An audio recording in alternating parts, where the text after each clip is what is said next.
We're going to be talking today about why it's so hard to be a content creator, and the only way to be successful is if you were to create a time machine before people figured out that you can make money from YouTube. Stay tuned.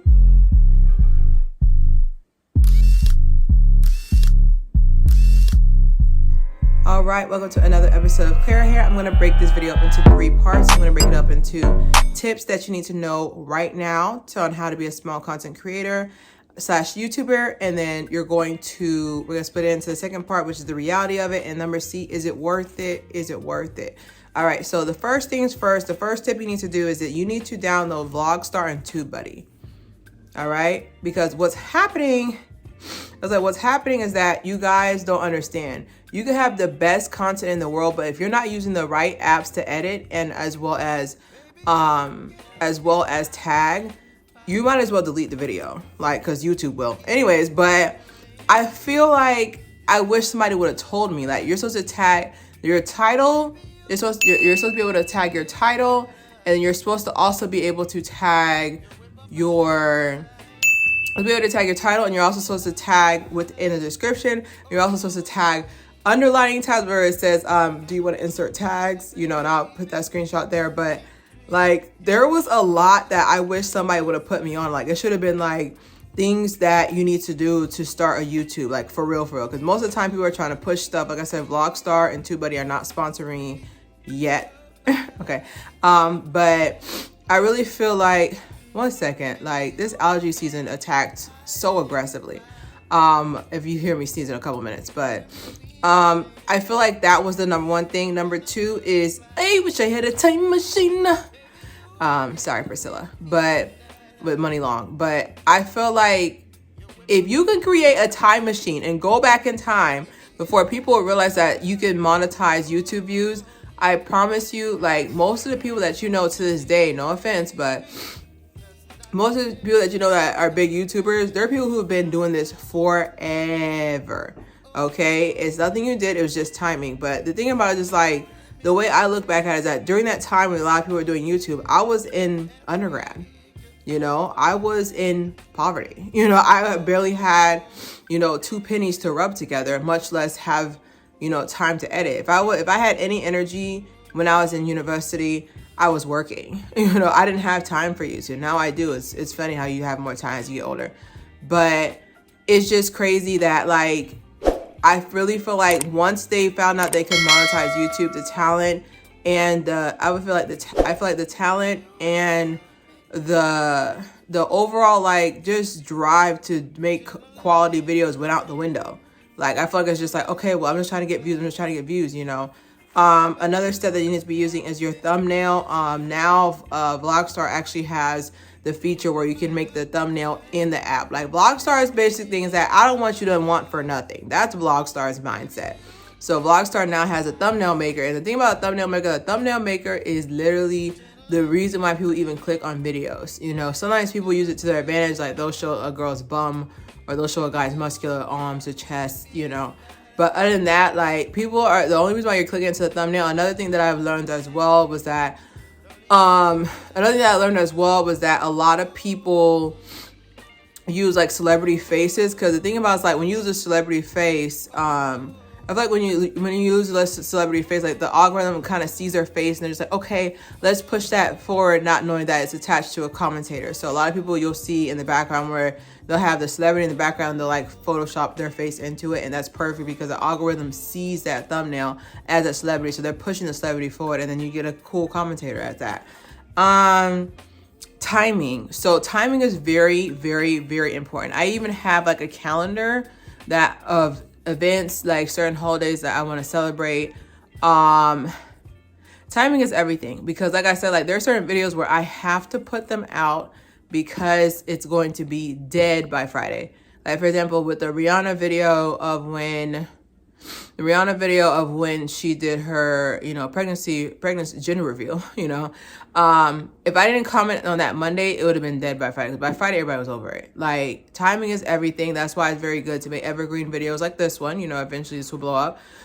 It's very good to make evergreen. Evergreen, basically, the grass will always be green on this side, So basically, This is a video that you can watch today, tomorrow, forever. Not just like, okay, what was the time? Like, for example, when I did a video for you people, and I got like 600 views, and then it's dead now. You know, like the trail went cold, as they like to say.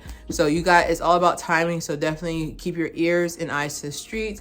And even then, like if you see somebody else doing a video, you gotta be able to replicate it, put your own twist on it, and push it out. Like you gotta be able to replicate it, push it, and push it out. It's like all in once. What was another thing? Niche, cap. All right. The only way you can see, the only reason why, the only niche that works is being a baby of nepotism. That's the only niche. There is literally a niche for being a nepo baby. Like people like following y'all because they want to see the life they could possibly live if they came from old money. But honestly, pushing your niche is cap. I feel like the algorithm's all over the place. Because I posted in my niche for, I think I did a good 6 months only in my niche. And I feel like I didn't get any results, like only in my niche. And I feel like it depends on what's popular at the time. Like I said, I post in my niche all the time, but it's my commentary videos that go up. It's my shorts that go up, you know. That's going to be extra credit as well with using shorts for to push your channel. You got to be careful because what ends up happening is that the algorithm, there's two types of people on YouTube. Okay, I have 4 fingers up. There's 2 types of people on YouTube. There's a short attention span. There's my shorts people, and there's the long-winded commentary people. So if you want people, this is where you make money. This is where you make this is where you gravitate attention. So what ends up happening is that if the algorithm sees that you post a lot of shorts, they're gonna keep you over here on this side to the goldfish people, right?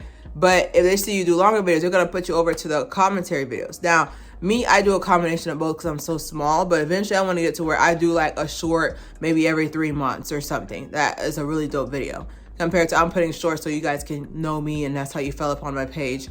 So that's why I say you got to be careful of that because the algorithm's stupid. Okay? It doesn't know where to put you. It doesn't know how to sort you. It doesn't know what sorting house it wants to put you in. All right? So now we're going to go into the reality of being a content creator. The reality of being a content creator, it sucks. Let me stop.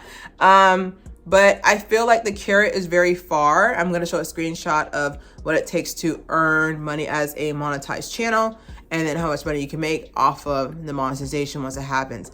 I feel like they've moved the carrot so far.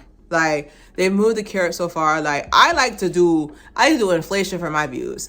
Okay, I like to do inflation for my views because my thing is like, yes, I only have 2,000 whatever subscribers, but in my mindset, I'm just like, I have 20,000. I'm doing inflation because I feel like if I would have released when everybody else was out, I would have been at 2 million followers. Period. I mean, 2 million supporters. I'm not leading you anywhere. 2 million supporters, easy. I'm too unique, but I came in at a weird time. A lot of people, you know, TikTok is a beast. It's very hard to compete with.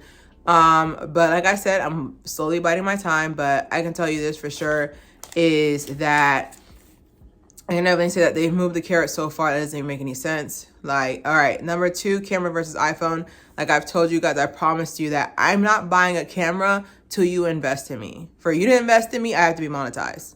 Once y'all have me monetized, and that's from sharing my content, interacting with it, because interacting also pushes you up to the top as well. Even if it's like, hey girl, that's interaction. That's enough for the algorithm to keep pushing my content to the top. I feel like I'm not gonna get a camera. Like, what investment? I've invested my time, my editing, my sleep. You know, I've injured myself several times doing stunts, okay, for some of my content. So I can definitely say for sure, I braided with a broken fingernail in the meat before. Like I've given my blood, sweat, and tears, BTS. Like I've done everything, and I feel like I'm not gonna invest till y'all invest in me. Investing in me is sharing my content, okay. I have editing. Doesn't matter if you have a big following. That is correct, because a lot of people will sit there and they're just like, you need to edit your videos. That's why you're not viral. Cap. My editing game, once you've sat there and really truly master editing, I was like, my editing game is like, it's not even a comparison. Like my editing game is flawless. For someone who edits from her phone in between working accounting during the day and, you know, being a whole human, You know, like my editing game is flawless. Like you can't touch my editing game. It's that's it is what it is. So it has nothing to do with that. It has something to do with the fact that people like to see people they know. They like to see familiar people. When you're a newcomer, it's very hard as a small content creator to break that size. The following point too for reality is that no one is checking for YouTube, and I definitely coincide with that because I feel like no one's really checking for YouTube like that. Now, of course, you know, YouTube is one of the tougher platforms to crack, but they also pay the most, okay? Compared to other ones. Because I am monetized on Facebook for Zato Cosplay. Thank you guys for doing that for me. And the amount of views per money, the amount of views per money is not as much as it would be on YouTube. If I was monetized on Facebook for Zato Cosplay, the way I'm monetized would be monetized on here, baby. Okay, like I'd have my own editor, all right? But YouTube does pay the most, and I see why it's the hardest. It makes sense. But I feel like people aren't really checking for YouTube. A lot of people are going to TikTok. So now, mind you, some people from TikTok do flow into your YouTube, and that's how it is supposed. That's what it's made for. Like that's what it's supposed to flow into. But most of the time, people like your TikTok. They're just gonna stay on your TikTok. You know, a lot of people don't like going the extra mile unless they see something that they have an extra question on. You know, so that's gonna be to my final point: is it worth it? Can I flip my thing down, flip it, and revert? You know, like, is it worth it? What did I have down here? What does it say? Oh, okay. So I have on the notes here, I said, is it worth it? I have, it depends on what's your goal. Like, for example, I can't sit here and tell you that I'm doing YouTube for the money. I've spent more on cosplays, fashion hauls, hair extensions, hair products. I spent more than YouTube has given me back. So if I was in it for the money, I'm getting played. Okay, I'm not in it for the money. I feel like mind you, I would love to be monetized. Don't get twisted, but you can tell just by how I create my content, and I make sure it's perfect before I put it out, and I make sure that every aspect of it is perfect. There's no gaps, there's no skips, because I love doing it. I truly feel like my mission statement my mission statement for Claire Haire is that we are the only race that does not know how to do our hair. And don't sit here and try to be like, you can't say that. I just did. We're the only race. Like, I could sit here and make a whole video about this. We are the only race that does not know how to do our hair. I'm talking about basic concepts. I'm talking about detangling. I'm talking about knowing your porosity, basic concepts. I'm not trying to, you don't have to be expert level, you know, to know how to braid your hair. Tutorial for this is up there. But you don't have to be expert level. But baby, it don't make any sense. It's like they don't see that it's a certain texture and they're just, I'm just gonna put it in a puff and go about my business. It's like, no, like everybody's hair has the earning potential. Wow. Everybody's hair has the length potential. You guys don't want to tap into it. And I can tell by the analytics that those are the tutorials you watch. You're watching the tutorials for lace front installs versus how to detangle natural matted hair. It's not even close, baby. Like, it really hurts my heart to see it. And it's not me bragging or trying to make fun of, because making fun of you instead of helping you. I'm not Gen X. But I truly am passionate about it. That's why I'm quick to teach, even faster to listen. So I just really hope that at the end of, you know, how long I'm supposed to be doing this Claire Haire journey for, you guys can say you learned one thing about natural hair, you know. But that's just my mission statement. I feel like, is it worth it to keep doing Claire Haire compared to seek out other ventures? I mean, my name alone is my brand. You know, it's not Claire Cosplay. Okay, like my name alone is my brand. I really love teaching. I really love natural hair. But I am not going to sit here and tell you that I'm not going to put effort into something that's not working. I don't do that for friendships. I don't do that for relationships. I don't do that for jobs. If I'm putting in the work and I'm not seeing any results, I'm changing the person. I'm not changing myself. Okay. So I definitely for sure would, you know, for my small content creators out there, I feel like if I could tell you the truth, I feel like me getting to that top 100, like me getting to 100 subscribers was way harder than 1,000, because people have this judgment about you. People have this judgment about you when it comes to content creating, where they're just like, okay, 30 people are only following you, must be a bad person. And you must be a bad person, your content's not up there. I was like, listen, I am quick to follow. Like most of the tutorials that I have personally learned of or did research from, they're from people who have 300 followers, 2,000 followers, 10,000 followers. If your content is good, your content's good. But then again, I'm not a follower. So like, if your content's good, your content's good. But I truly feel like, sorry, I'm getting my thumbnail picture. But I truly feel like I really feel like there is hope for the next, you know, wave of content creator. I'm going to call us, PC, PC, post, Sonona. I don't know if I can say now, but us PC content creators, I feel like there's hope for us. You know, don't sit here and say like, you know, because TikTok is a conglomerate. It's huge, you know, also follow me on there. But like, it's huge. I really feel like we got to compete with that. But I still feel like people like the traditional, you know, YouTube. A lot less people are watching TV, and a lot less people are watching TV. I feel like more people are watching YouTube TV or watching more streaming services, and people like going along with that. So that's why I said, I was like, my final tip for my small content creators as well is really look into companionship YouTube. So companionship YouTube is basically where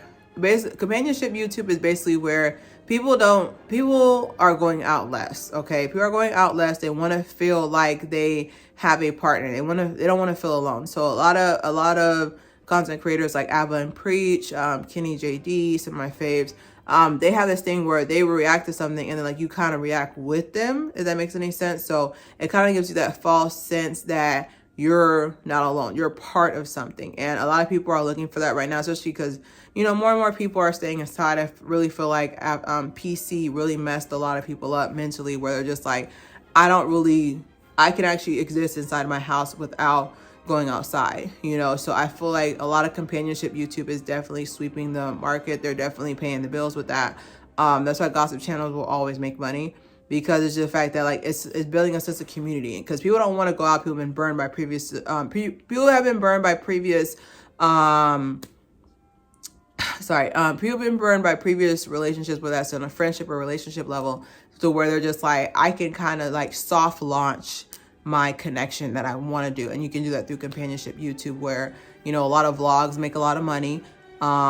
Reaction videos make a lot of money. But like I said, like at the end of the day, I'm not going to change my mission statement. My mission statement is to teach every person who has type 4 hair, regardless of demographic, who has type 4 hair, how to do it. Because I'm tired. I'm tired of watching it. Like, I'm tired of, like, it's like me, when I see it in public, I'm just like, oh my God.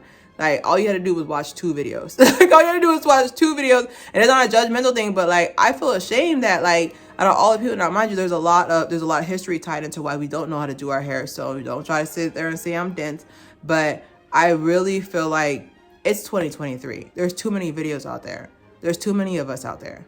All right. But don't forget to subscribe, share, and we're going to do part 2 about how to be a natural influencer on Friday. Bye.